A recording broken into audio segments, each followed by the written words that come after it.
দুইটাই মিললে যেই হারে খাইতেছে মনে হইতেছে আমাকে আতালের কোরবানির গরু বেচছে ওকে দুইটার খাওয়ানোর বিল দিতে হইবে।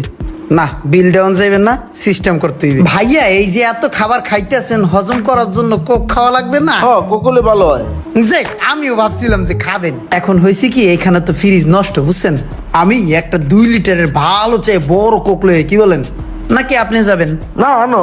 আরে ঠিক আছে ভাই, খান, পেট ভরে খান। আর দেবো এ ভাইয়াদেরকে আরো মোরগ পোলাও দেন, এই ভাইয়াকে আরো তেহারি দেন। নিয়ে আসি না, নিয়ে আসতেছি।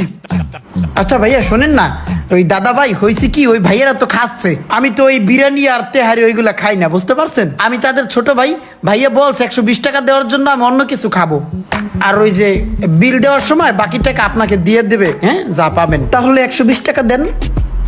যে দাদা আসসালামু আলাইকুম, আসি। কি রে ভাই, আমি বুঝলাম না, তুই কারে কোক আনতে পাঠালি বেড়া?